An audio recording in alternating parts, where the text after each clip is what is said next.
إن الحمد لله نحمده ونستعينه ونستغفره ونعوذ بالله من شرور أنفسنا ومن سيئات أعمالنا من يهد الله فلا مضل له ومن يضلل فلا هادي له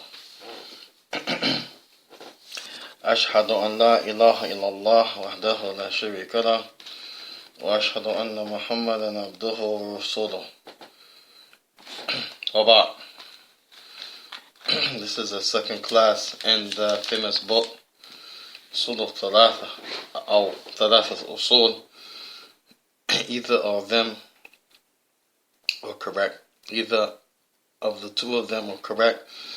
If you say usul-thalatha, if you say Thalaatha usul, the scholars mentioned the meaning is the same.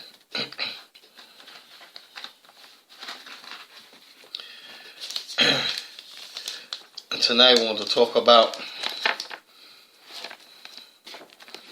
the statement of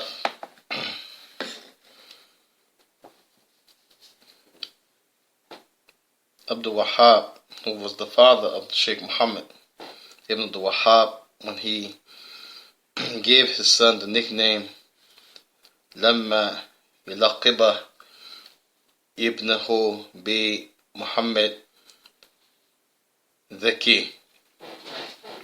When the Sheikh, his father, he gave him the nickname of Muhammad, the intelligent one, the right one. This is proven in the reason why the Sheikh himself, Muhammad Abdul Wahhab, he named this treatise usul-thalatha. The very reason why he named this treatise usul-thalatha. And the reason behind it, the scholars, they mention it is from the well-known famous hadith of the Prophet sallallahu alaihi wasallam, which some people, they make the mistake and they say it is the hadith of Ibn Abbas. The hadith of Ibn Abbas.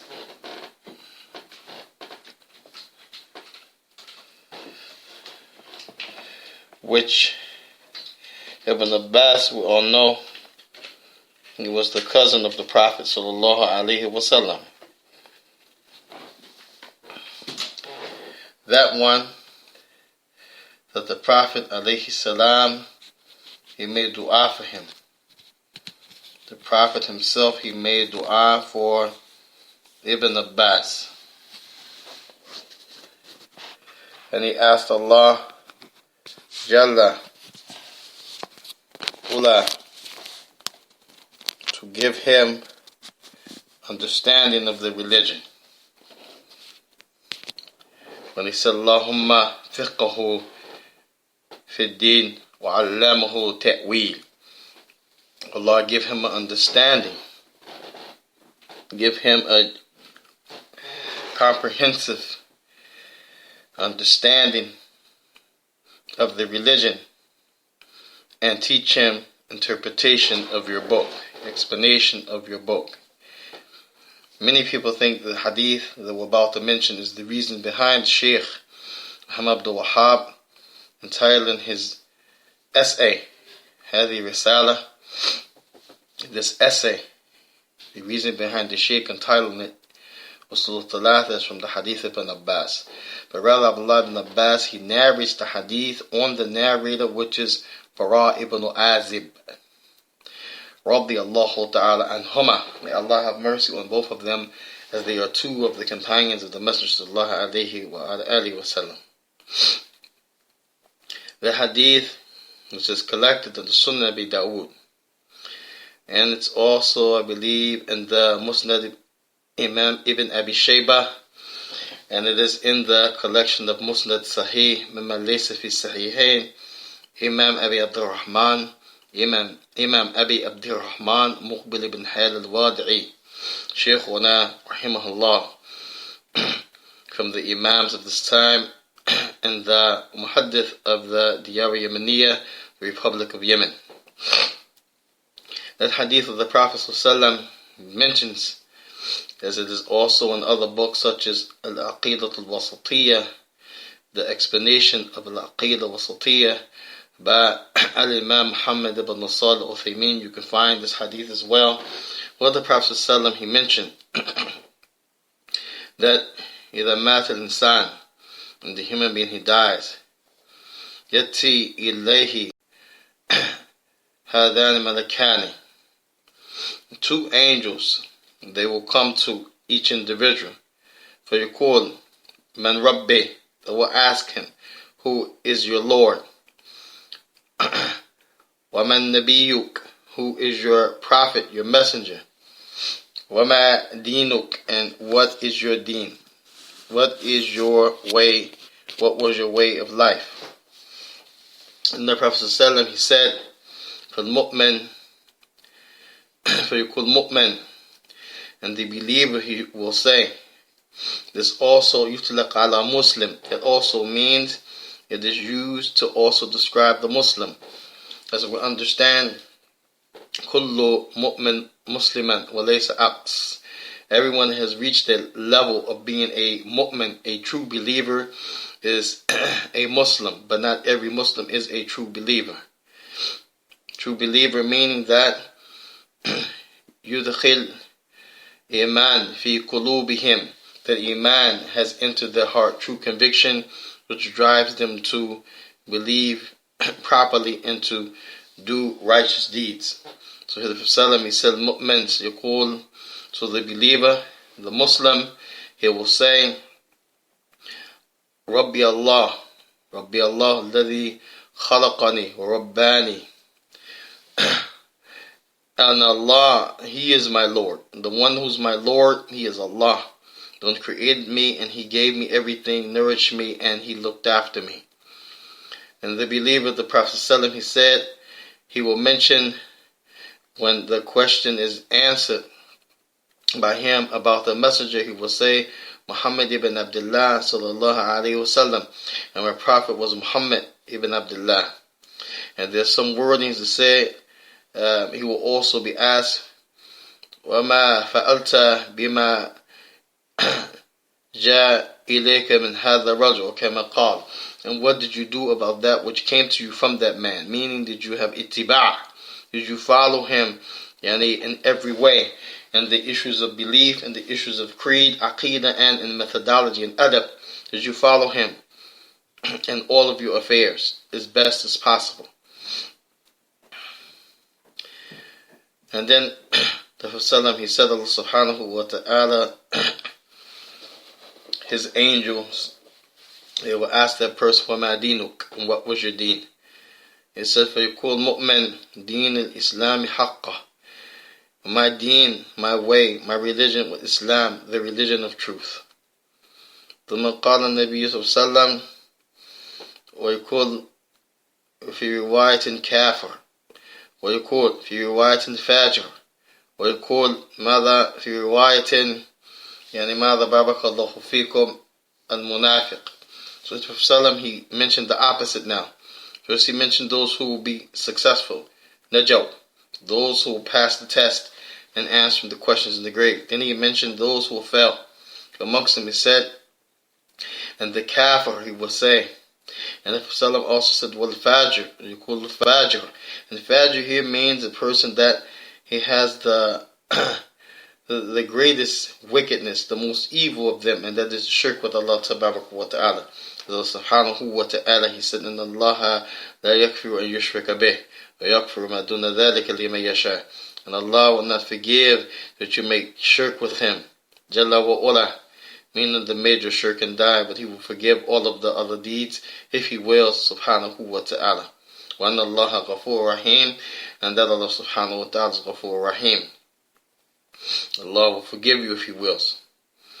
ويقول الله سبحانه وتعالى في كتابه الكريم ومن يشرك بالله ومن يشرك بالله فقد حبط عنه ومن يشرك بالله فقد حرم الله عليه جنة ومأواه النار وما للظالمين من أنصار. And whosoever makes shirk with Allah tabarak wa ta'ala, then Allah has made prohibited for the individual the entering of the paradise. He will not be able to enter the paradise whosoever dies upon the major shirk. And then Allah subhanahu wa ta'ala said, and his abode, his place, his destination will be Jahannam, the pit of fire. And who will he have? Who will the wrongdoers have? Yani, as a helper against Allah subhanahu wa ta'ala and that punishment. So here, the kafir, in another wording, the fajr, who was the one who he has renegated against Allah with shirk and or kufr, major disbelief. In some cases, a major bid'ah, like that of grave worshipping and seeking assistance from the deceased. Then Allah subhanahu wa ta'ala's prophet, he said, they will say, when asked, who is your Lord? Who was your prophet? And what was your deen? They will say, ha, ha, ha, la adri. سمعت الناس يقولون شيئا فقلت سمعت الناس يقولون شيئا فقلت. They will say and the equivalent in English when we say ha, ha, ha, we mean like like this, for one who doesn't know. And so he will say that statement, and he will say, I don't know who was my Lord, I don't know who was my messenger, and I don't know what was my deen. I only heard the people say something, and I used to say it. Meaning, I used to say, La ilaha illallah Muhammad Rasulullah, but I didn't believe it. Or, I used to hear the people say the Shahada, but I was a Christian, I was a Jew or a Christian. Or, I didn't have any worship to Allah, but I used to hear the people say something, and that's all I know. Then the Prophet he said, then those people will be hit, they will be struck bil asab min al hadid, they will be hit with a mallet. Some people translate this as more proper to say an iron pipe or something to this effect. Allahu alam.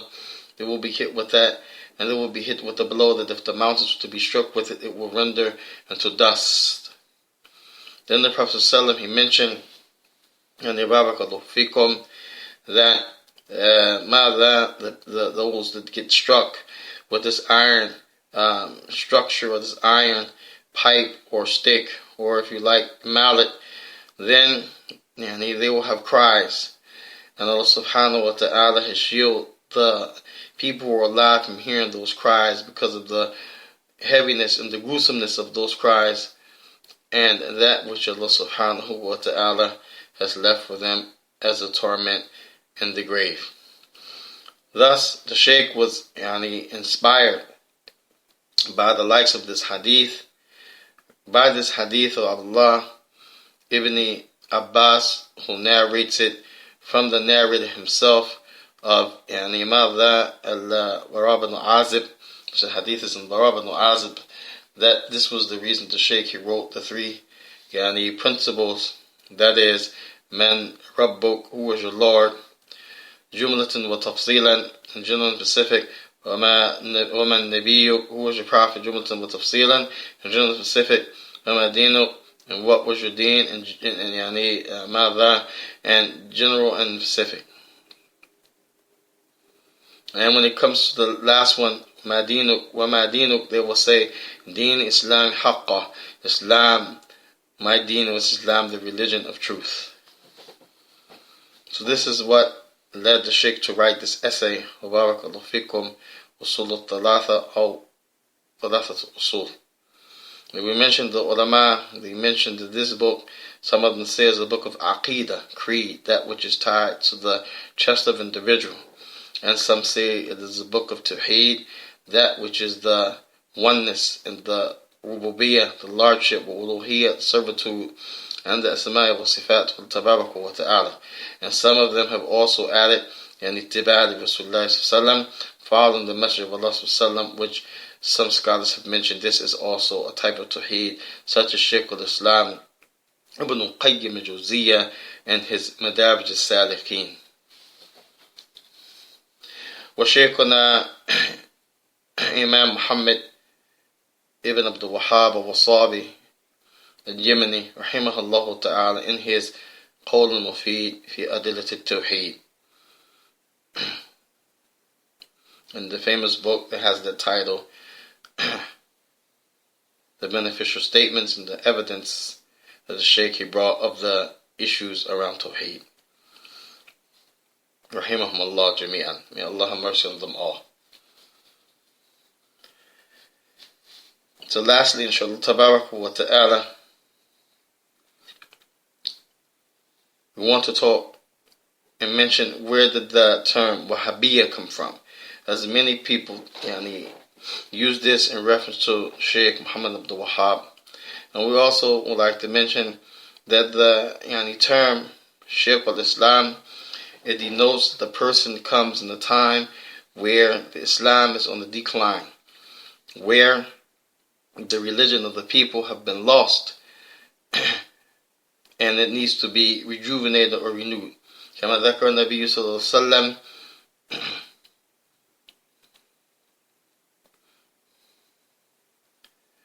بدأ إسلام غريبا وسيعود غريبا فطوبى إلى الغرباء.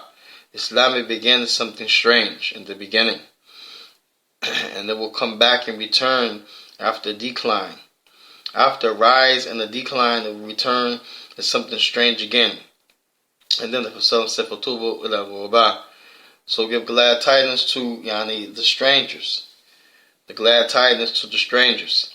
And the Prophet he mentioned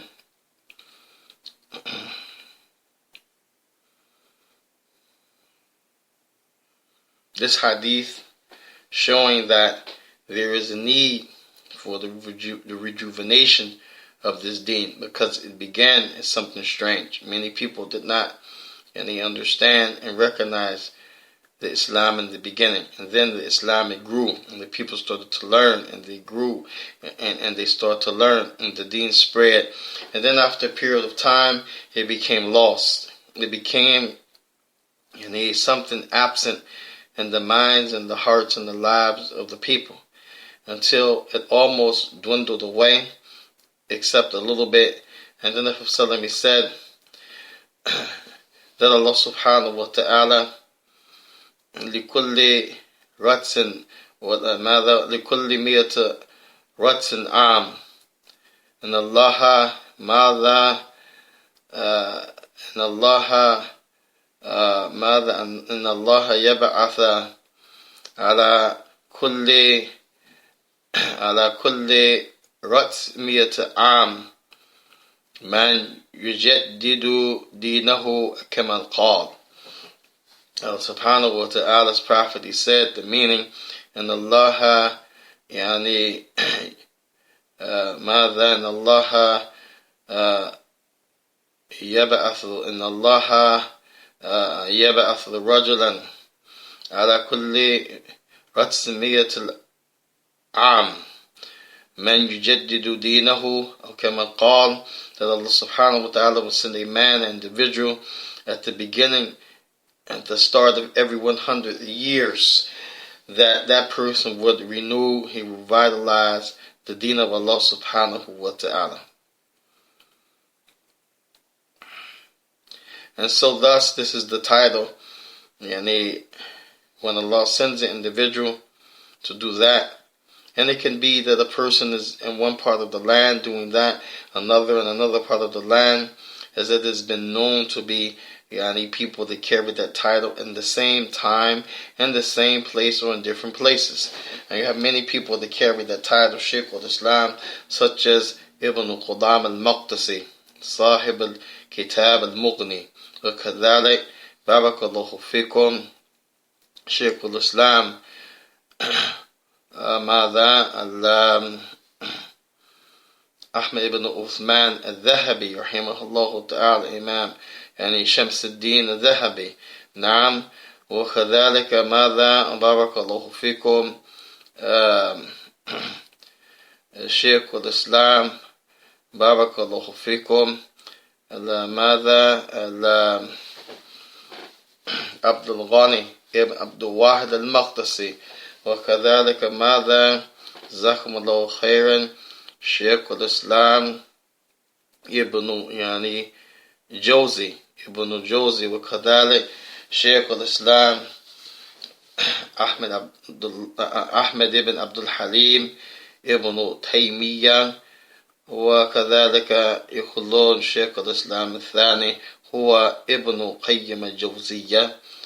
وفي عصرنا ذكر جملة من أهل العلم سماحة الشيخ عبد الله بن عبد العزيز بن باز بأنه كان شيخ الإسلام في عصرنا، وكذلك على جنبه وهو إمام أبي عبد الرحمن محمد نصر الدين الألباني صاحب نصر الدين ونصر السنة، وكذلك إمام أبي عبد الرحمن مقبل بن هذا الوادعي رحمه الله تعالى.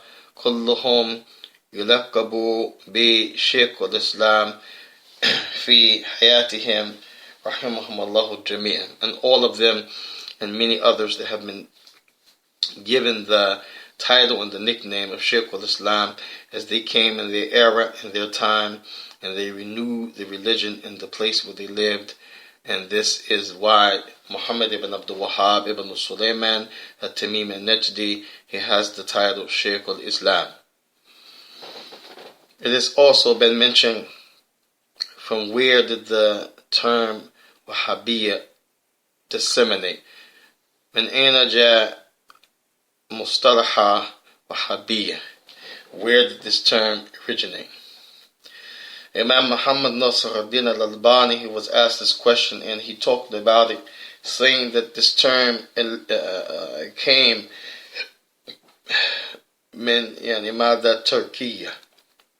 It came from Turkey, and it was at the end of the Ottoman Empire.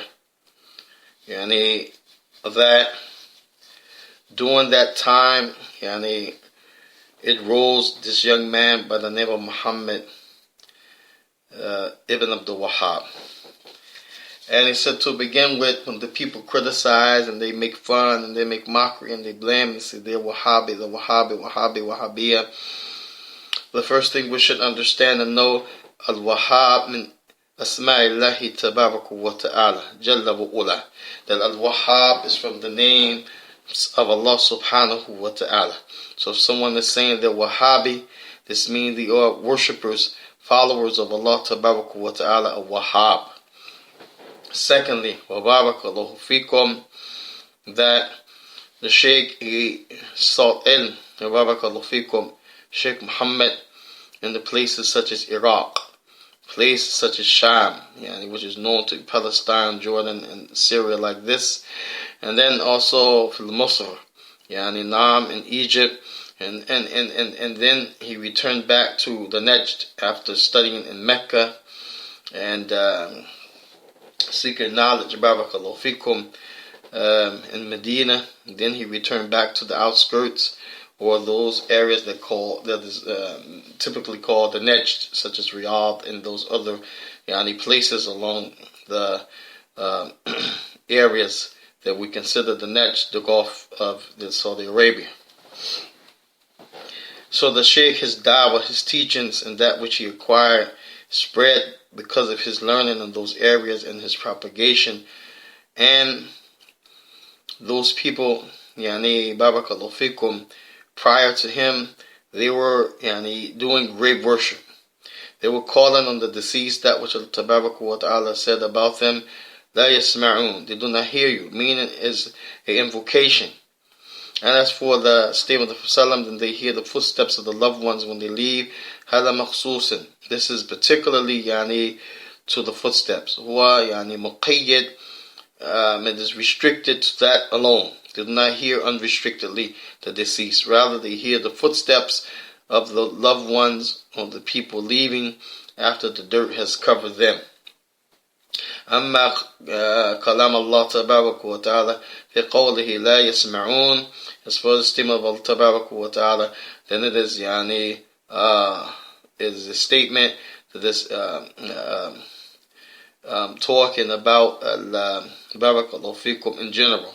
They do not hear anything in general. So the exception is that they hear the footsteps, and this is muqayyad, restricted to only that, as the scholars have mentioned.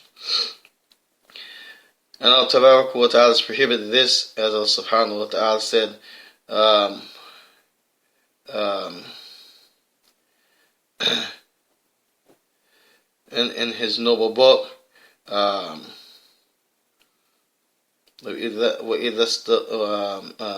إِسْتَغِيثُونَ رَبَّكُمْ فَاسْتَجَابَ لَكُمْ.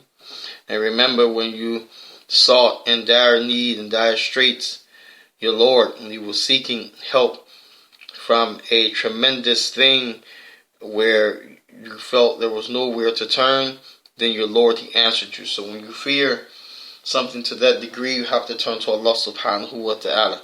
You cannot pray to the angels, you cannot pray to the prophets and messengers that have died, you cannot pray to the saints or people that were righteous.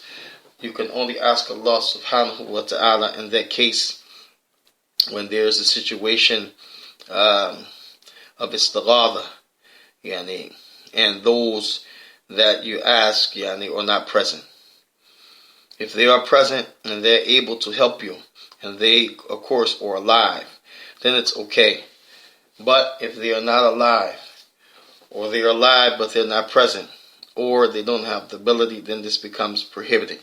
So the people were in this kind of practice when the teachings of the Sheikh became prevalent and the people had to turn away.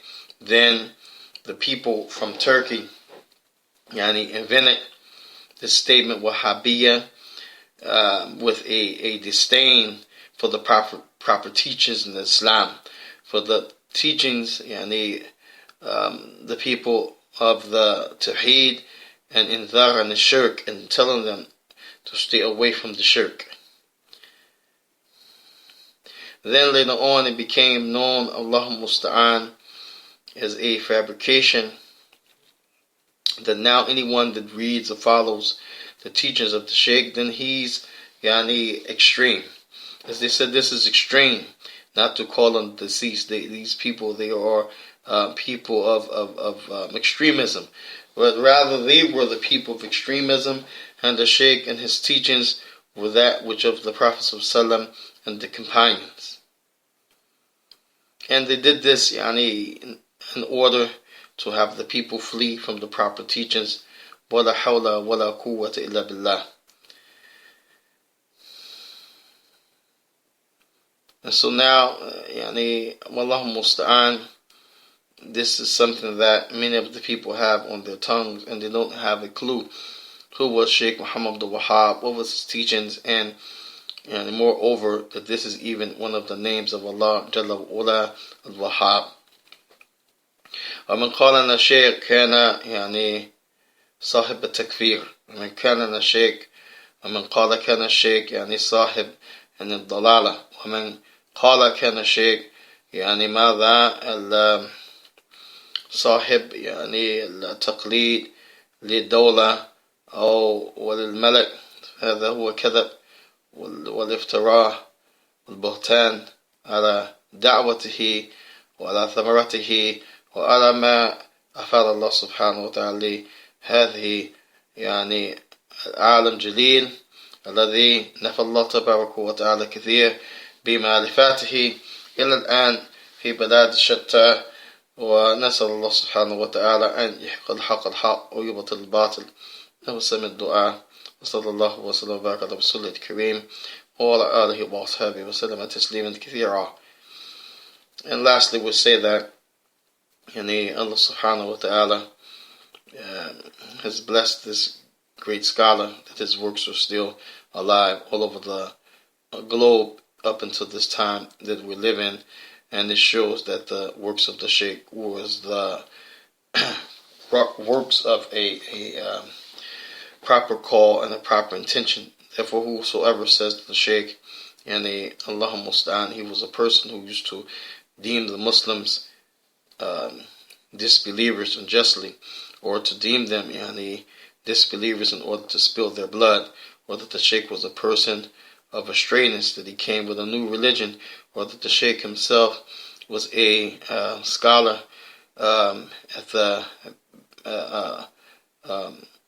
blind following, or the beck and the call of the king as a puppet, Then they have invented a lie upon this great scholar, this great alim in his works, that which Allah subhanahu wa ta'ala has given much blessing and credence to, as it is something that all of the world learns from and benefits from, the books of the Shaykh rahimahullah ta'ala. And then I ask Allah subhanahu wa ta'ala to make the truth triumphant and seen as truth, and make falsehood low and dispelled in the earth. And I ask Allah subhanahu wa ta'ala to send His salutations upon a blessed noble Prophet, and to make us from amongst those who follow his way ila yawm al-qiyamah, until the day of judgment. Walhamdulillah rabbil alameen. Subhanaka Allahumma wa bihamdika ashhadu an la ilaha illahu astaghfiruhu wa natubu ilayh. Wa akhiru da'wana alhamdulillahi rabbil alameen.